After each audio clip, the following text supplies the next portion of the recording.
Welcome to another edition of Locked On Astros. And this week, we're going to talk about Kikuchi because maybe there's some whispers and wonderings about him coming back to Houston. We'll talk about the terms, how this would impact the deal with Bregman. So let's get going right now.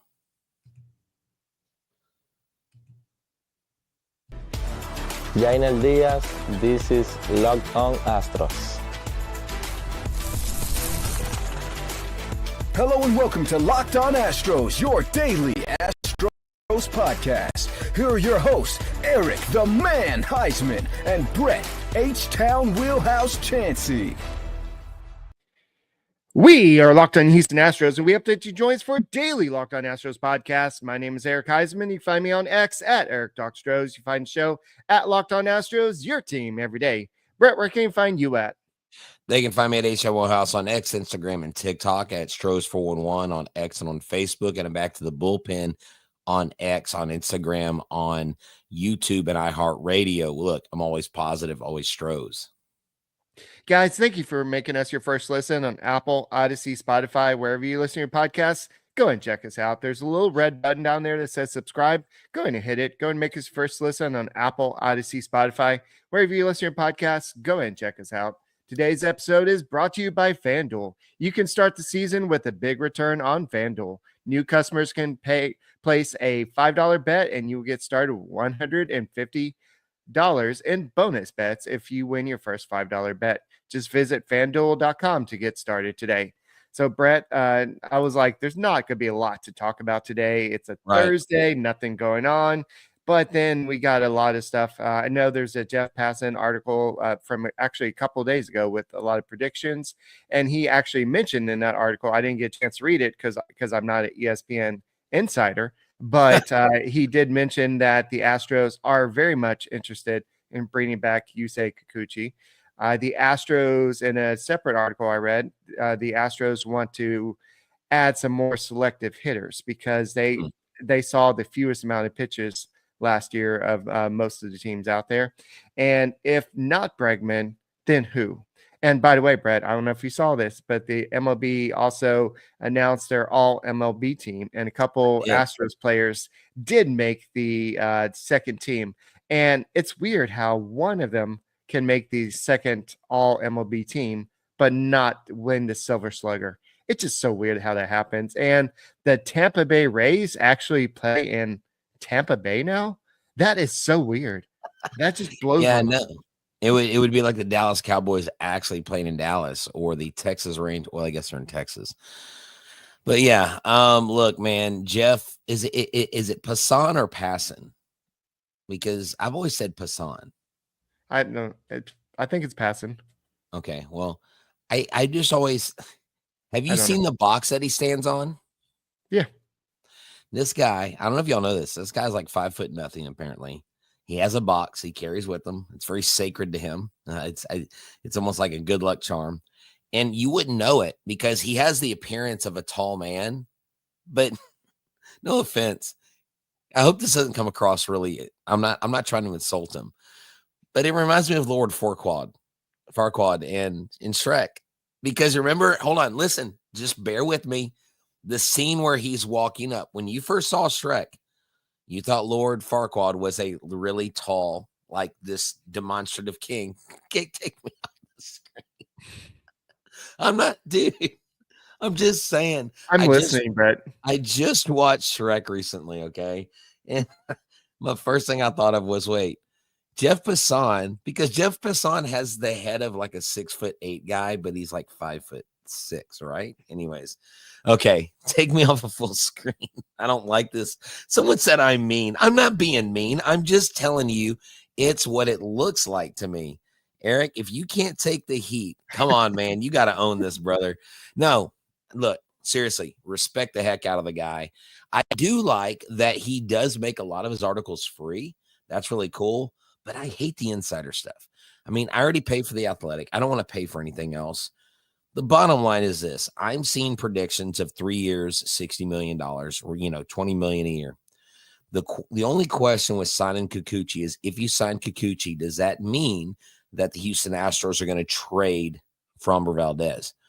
I was on a podcast last night called Can of Corn with the top fan rivalry people, and they all think that that the Astros are going to end up paying Bregman, and if they want Kikuchi back, you're going to have to trade, I think, your most valuable asset, which is Framber Valdez. I think if you trade Framber Valdez, I have no indications that they are, then Kikuchi and Bregman are, to me, easy signings and easy choices to make. Then if you do that, though, Eric, you're knocking completely out of the picture Kyle Tucker. If the plan A doesn't work in Bregman, because they're all in on Bregman, I think, right now, hopefully they can hold on long enough. Kikuchi can go without signing, and they can sign him. Then the question becomes, who's going to fill that hole at third? So you say you want Kikuchi. Well, Jeff Passan says that the Astros want Kikuchi. So he says, Yusei Kikuchi, left-handed starter. He's awfully popular too. After shoving for Houston following a malign trade from Toronto, the Astros want him back. And other teams expected to operate in the mid-tier pitching market. The Cubs, the Dodgers, Angels, and if they whiff on the bigger names, the Blue Jays and Orioles could also compete for the 33-year-old service. So the Astros have a lot of competitors. This is what we talked about earlier when you saw Scott Boras say that he's a different pitcher. But Right. What type of pitcher are you getting? Are you getting a guy that with the change of scenery, he was a much different pitcher with the Houston Astros? Or are you getting the guy that maybe if he goes to a different team, he may revert back to who he was with the Blue Jays? He's been a great pitcher overall all throughout his career with the Blue Jays, but he just got that extra little edge with the Astros last year, whether it's the analytics, whether it's the pitching coaches, or just the Astros helped him not necessarily change who he is, but just get him to do what he does best. And that's what helped him be successful. So if he's smart, he's 33 years old. We don't know how many more years he'll be doing this. Why doesn't he just stay where he's had a pretty good success? I'm not saying that he's on par with what Randy Johnson did when he came over, but he had that type of effect with the Houston Astros. And he almost won all his start. I think he was 9-0. Well, the Astros were 9-0 in his first 9 starts. And so overall, it was a great trade. I know you may kick yourself later on if some of these guys become superstars down the road, but I don't know if any of those guys will become superstars. But this is your chance to re-sign him. Justin Verlander likely is not coming back unless he reaches a sweetheart deal with his buddy, Jim Crane. No, exactly. Justin Verlander, but gone. He's someone that I mean, honestly, no offense, I don't want to see him back in an Astros uniform. I love what he's done here in Houston. I think he's been an integral part of the championship culture here. He got to win 2 rings. He solidified his already Hall of Fame career even more so. I can see him going back and being pulled in by A.J. Hinch, bringing him back with pairing him with the Scooble, with a Tigers team that I think has a lot that they're going for this next year. I could see Verlander going to maybe the Cubs. Verlander on the deal he's going to take, there's going to be a lot of suitors for him. The Phillies, the Padres, why not the Dodgers? I know the Dodgers already have 6 starting pitchers, but if you have a ton of pitchers, you could bring in a Verlander at the deal that he wants to come in at and maybe get something out of him, strike while the iron's hot. And so going into Kikuchi, I just think for me, he sets them up nicely because of what he did. He had one of the best turnarounds that we've ever seen in Major League history. Yes, and if you go off what Brown said, it's not very like, oh yeah, they're going to go out there. He said, this was like 2 weeks ago. He said, Yusei had very good run with us. As I said before, we aren't taking any options off the table to improve this club. We know how special he was with us when he pitched here and how receptive he was. But the fact that we do have a lot of these guys coming back, our rotation is going to be pretty stacked. So once again, Dana Brown, are you going to put yourself in a situation like you were in 2024 where you don't have enough arms and you have to trade from your thin farm system? So if you have a chance to bring back Kikuchi, depending on what it costs, go and get it done. So, guys, we'll go and continue this conversation next. Thank you for making Locked On Astros podcast your first listen every day. The World Series brings teams together. It relies on teamwork. At Select Quote, they want to be a part of your team. That's right. They want to protect your financial legacy and your family's future. Select Quote's licensed insurance agents are the perfect teammates when shopping for customized, affordable life insurance. Select Quote is one of America's leading insurance brokers with nearly 40 years of experience, helping over 2 million customers find over $700 billion in coverage since 1985. You invest so much more time and care into yourself and to be the healthiest and best version of you. So Select Quote's exclusive policies can reward that effort. Head to selectquote.com and a licensed insurance agent will call you right away with the right policy for your life and your budget. Select Quote, they shop, you save. Get the right insurance for you for less at selectquote.com/locked-on. Go to selectquote.com/locked-on today. Go to selectquote.com/locked-on. Hey, you guys, thank you for making the Locked On Astros podcast your first listen every day. Whether it's on YouTube, go ahead and subscribe to us, make us first listen, Apple, Odyssey, Spotify, wherever you listen to your podcast, or go ahead and check us out. Whether Goonies 2 is for real or whatever, that's where I got the hey, you guys. But guys, thank you for helping us get to where we are. I know Mama Wheelhouse is on here saying thank you to all the regular listeners. We couldn't have got here without you. We started off with just doing this via audio, and then we were like, hey, let's just go and try this YouTube thing. And then we did one thing about Shohei Ohtani, and it kind of blew up on YouTube. And then David Locke with the guy that runs the Locked On Podcast Network, they were like, hey, y'all did a good job. Let's go and get you on YouTube. So we have come a long way. So the Astros have come a long way from the process, as Jeff Luhnow put it. They have had a lot of winning ways, but through it, patience has been a big thing. The Astros have been one of the teams that strike out the fewest. They've also have been a very patient team, but we saw them this year be very super aggressive. And I could just picture this. You had all the coaches. You had Alex Centrone, Troy Snicker, Dana Brown, Joe Espada. They all sat around the round table, and they were like, okay, Knights, let's go ahead and see what can we do to improve the hitting. Something happened last year. Did you say okay, Knights? Sir Espada, what can we do to improve this? And hold on.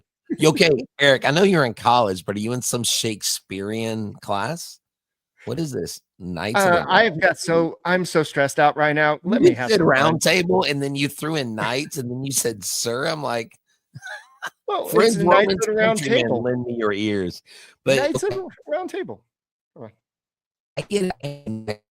Well, I get it. I was just like, I love the Shakespearean theme. See, we are theatrical. We are not uncultured swine. We know our theater. But Eric, I actually had someone, because I'm doing a little TikTok live on the side. I had someone suggest that the Astros trade Framber Valdez to the Cubs for actually he said let's package Framber. He had another Framber and Presley for 2 top 50 prospects. You could probably even get a major league player, ready player. Would they trade Isaac Paredes? I know they just got him. He's got 2 years of arbitration left, probably a really, really high price. But the Cubs, if you look at their lineup, Eric, their roster, they're chock full of guys that are really, really good. And so the Cubs might be a spot if you're going to trade Framber. I think that's actually a decent thing. But speaking of the round table, that's what they're doing. They are sitting around going, how can we get creative? Because that's what Dana said. Those were his words. We got to get creative. We're not going to spend a ton of money. And the way you get creative is you got to trade one of your big assets. And you can trade a pitcher if you're bringing back a pitcher in Yusei Kikuchi. Okay, circle back to what I was talking about. Had nothing to do with necessarily trading anybody at this moment, Right. but this is what they talked about. I believe this was Dana Brown said that second and third, no outs. We're swinging at breaking balls early in count. We need to get away from that. We need to hunt the fastball. We need to be a little bit more patient and aggressive in the zone, not so much aggressive out of the zone. I think if we could do that, that's going to make a big difference. So if you look at what the Astros did in 2022, they had the fewest pitches per plate appearances with 3.78. The third fewest in 3.82 in 2023. And they in those years, they ranked 7th and 5th in teams OPS respectively. So now last year, they dropped all the way down. Where is it? It went all the way to, I think the league average was 3.8 and they were at 3.6. So it dropped even, they saw even fewer pitches last year. So we know Jose Altuve is a super aggressive hitter. He'll swing at the first pitch. Right. He'll hit that first pitch home run. But the whole team kind of took on that personality last year. That's why we saw with runners in scoring position, especially with 2 outs, we saw them kind of swing out of their heels, so to speak. And that's why you saw a lot of that. You saw the 43% swing rate with Bregman last year. So Bregman did have a good year last year, but at the same time, some of his stats did go down. He struck out a little bit more. So bringing Bregman back could address this, but he does need to address some of the things. And I know that there are some players out there. I know that Chandler Rome mentioned that Michael Conforto and Alex Verdugo are left-handed bats that Dana Brown has said, I want to bring in somebody that is patient, that will take some pitches and is left-handed. But do you think the Yankees won't be bringing back Verdugo? I don't know. Does he want to keep his beard? I think he could care less. He was in the World Series. I mean, he didn't care about facial hair at that point. Conforto, would be interesting. A couple others, Max Kepler, David Peralta. Those don't really move the needle for me. The question always remains when we're talking about stuff like this is how do they make the team better? And not just at the plate, but when they're in the field. Right. And if they can piece together complementary pieces that fit in the clubhouse, that fit in the culture, then I say go out and get whoever fits. I mean, heck, JD Davis is back on the free agency block, former Astros prospect, went to the Mets, had a decent run with them. He's not great, but he's also not old either. And so where the problem lies is you have extremely aged third base players, or you have younger guys that you don't know that you want to go out and try to spend on, like an Alec Bohm, because being 28 years old, you're going to go an arm and a leg. Now, if you get Bohm in here for, I guess, a rental for a year, but you don't want to trade for another rental. You already traded off 3 prospects for a rental in Kikuchi, and he may not even come back. And look, Eric, we haven't mentioned this out loud, but one of the most frustrating things about Kikuchi being on this team was the fact that he didn't get to contribute in the playoffs. He came here to help the Astros win, and he did not even get to contribute. That's why I think wild card series, 3-game series, are dumb. I think they're as lame as the runner on second base, because you cannot properly quantify or test a team in a 3-game series for the playoffs. It's not enough time. You need 5 games. I know baseball players of old hate the 3-game series. I hate it even more the 1-game plan. I thought that was super lame. This isn't as lame, but it's pretty lame. And you give the Astros 5 games against the Tigers, there's no way the Tigers win that series. I mean, Look what they did against the Guardians. And at least with Randy Johnson, he got to face Kevin Brown, and we know how he faced Kevin Brown. Oh man. But I mean, you need that 5 to 7 game series. Eric, it reminds me of the 1986 Mets and Astros when the Mets won that game 6 and won the series, went to the World Series. They were so glad because they knew the next game they were facing Mike Scott, and they said there's no way we were going to beat that guy.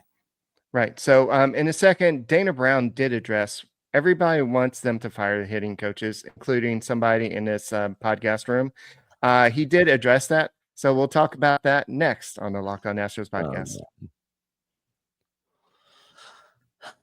Well, with that being said, I just want to tell you all about FanDuel. Why? Because FanDuel's got your back. That's right. Get ready for NFL football and tackle the action with America's #1 sports book, because right now new customers can bet $5 and you'll get $150 in bonus bets if that $5 bet wins. Like literally a $5 bet. You could have taken the Rockets last night versus the Clippers. They sealed the deal. Have you seen their new City Connect jerseys? They are fire. So is FanDuel Sportsbook. The app gives you everything you need to place live bets in the NFL all in one place. So when you get a hunch in the middle of the game, you can check out the latest stats, view live play-by-play, and so much more on the same page where you place your bets. Just visit FanDuel.com to join today. You'll get started with $150 in bonus bets if you win your first $5 bet. That's FanDuel.com. Never waste a hunch and make every moment more with FanDuel, an official sportsbook partner of the NFL. Hey guys, thank you for making Locked On Astros podcast your first listen. Whether it's on YouTube, go ahead, subscribe to us, make it first listen.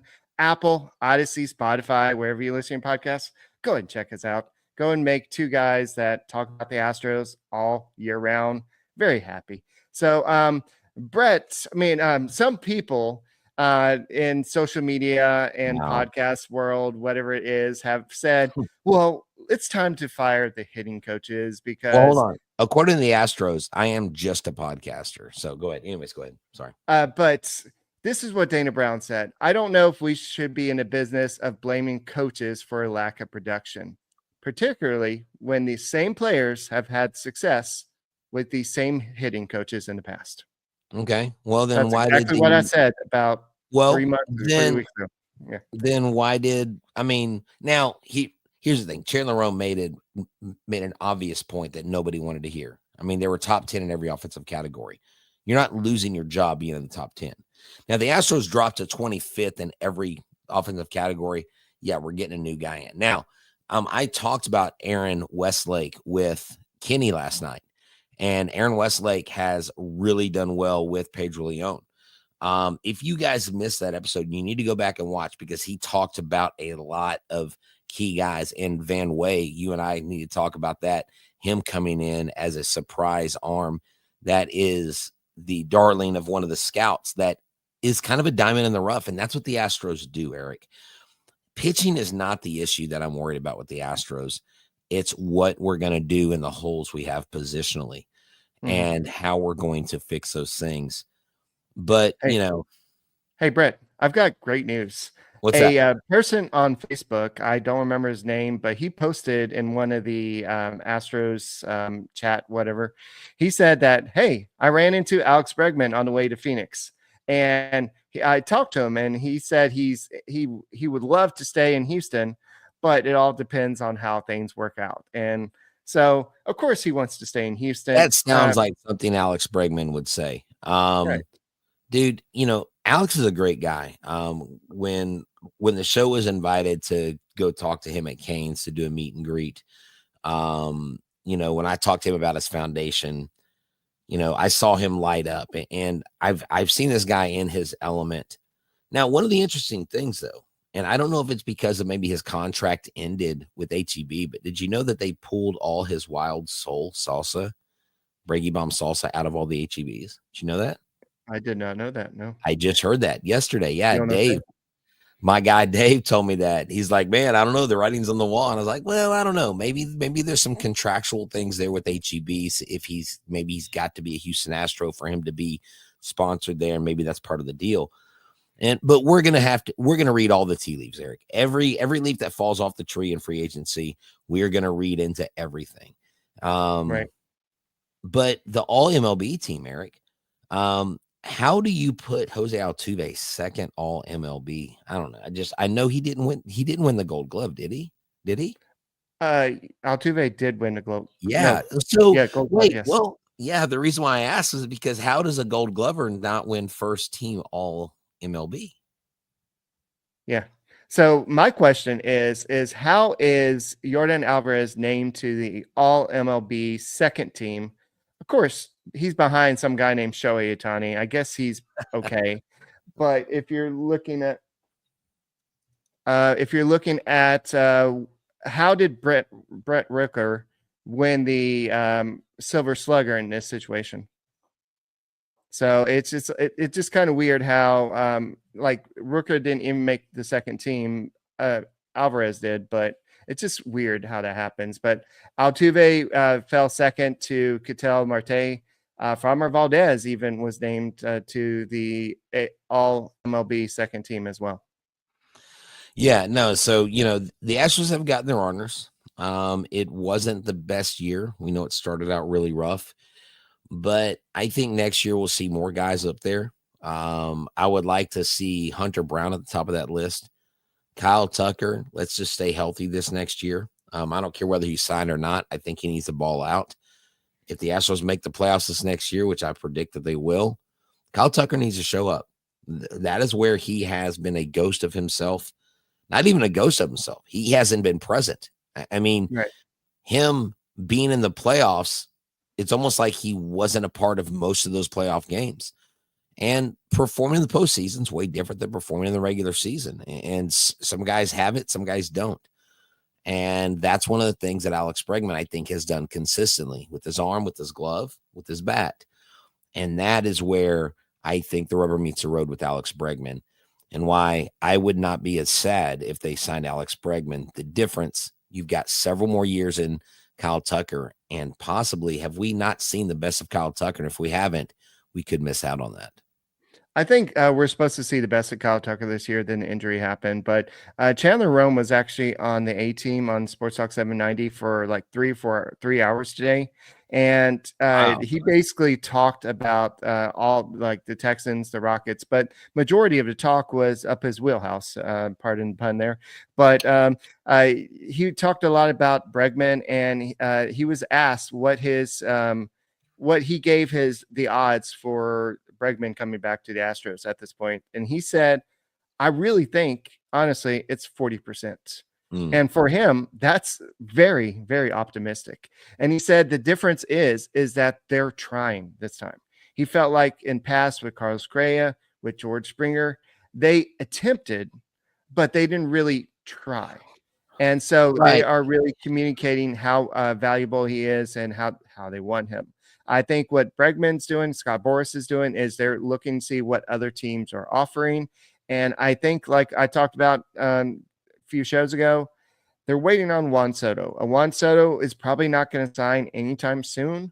But I think that once that Juan Soto domino falls, but if you don't get Bregman, he also talked about some possible alternatives. He talked about Alex Bohm. He also talked about the Astros possibly trading for a Cardinal. And I'm not talking about Paul Goldschmidt because he plays first base and he's a free agent. I'm talking about Nolan Arenado. And Nolan Arenado is due to make a lot of money, but the Rockies are paying $5 million of it. And you can possibly get the Cardinals to pay a little bit of that too. So depending on the prospects you get back. It's that my friend Corbin and I were talking the other day, and he said, I'm going to throw another name at you. And that's the name he mentioned. And I was like, I hadn't really thought about that. I would much rather get him than Goldschmidt. I'm sorry. You can't spell Goldschmidt without the word old. And that's how I see Goldschmidt. I don't. Oh, come on, dude. That's wrong. No, it's not wrong. I mean, did you just see what we experienced with former MVP Jose Abreu? You want a 39,000-year-old dinosaur. Watch the Yankees sign him, and then he becomes this superstar again. Sometimes all you need is change. The Yankees haven't won a World Series since 2009. I don't care who they sign. They can't win, period. Yeah. I'm sorry. No, Goldschmidt, it would be a nice thing to come home, do some baseball camps for the team or something. But no, I don't need any more 39,000-year-old infielders. I need, if I get someone 32, 33 is max. But that's the thing with the third base market, Eric, is they're either really old or they're young and they're not worth crap. Or they're young young. Makata, who actually got hit in a hand today Really? playing with Cuba versus Korea. Oh, I didn't know that. So no fracture, but this That's is not good. what he needed. So he's going to be out for whatever this competition is. But there was some worry that he fractured his hand and that would hurt his free agency market. But Chandler Rome did mention that this is a guy that the White Sox did buy out. Just because he was due to make $20 million. So the Astros could potentially sign him. This is a guy that's been up and down. He was a former top prospect. He did sign a $70 million contract extension at one point. So this could be that diamond in the rough. Come here to a team that's, sorry, Chicago, that's good. And maybe he can get some motivation. Oh, no, definitely. There's no sorry about it. Just ask a Chicago White Sox fan. Their existence has been miserable. I mean, last year. Brett, real quick, before I forget. No, not that. So the Astros. Who said that? No. Sorry. It said Chris Reyes says Goldschmidt can't be worse than Singleton. Do you know who the most patient hitter was on the Astros team last year? Singleton. That's I know sad. he has value. I would rather keep Singleton than bring on Goldschmidt. I'm sorry. I mean, look, here's the thing. If Goldschmidt comes here and he plays like an MVP, then I will gladly eat my crow. But until that happens, I'm tired of the experiment. Brett, I think you're on to something. The Astros will sign Soto, Ohtani, Roberts Jr. once they're old. No, that's true. Yeah, once they're old. I mean, that's what they do. They're like, hey, former MVP, come on, man. How old are you, 43? Hey, while we're at it, why don't we just re-sign Yuli Gurriel for the Fields? He's 41 and a half. You know? You had to add a half, dude. Dude, anyway. Dude, I swear Juan Soto's 34. I swear Juan Soto's 34, man. Well, by the way, we kind of talked about it yesterday, but the Rays have officially, or the other day, the Rays have officially announced that the team will play the 2025 regular season at George M. Steinbrenner Field in Tampa. The Yankees spring training facility. And it has Yankees everywhere. No, welcome to the home of the Tampa Bay Rays, where it says Yankees everywhere. They're going to put those temporary signs up that cover it. It's going to be like, Spirit Halloween. There's so much cringe, man.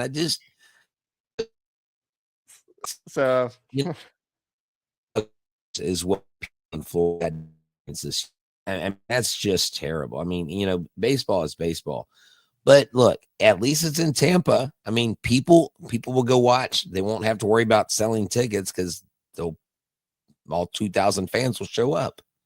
In a 10,000 seat stadium. So, yeah. Oh, it's a 10,000 seat stadium? Somebody just said. I don't know for sure. Wow. Okay. Okay. I didn't know that.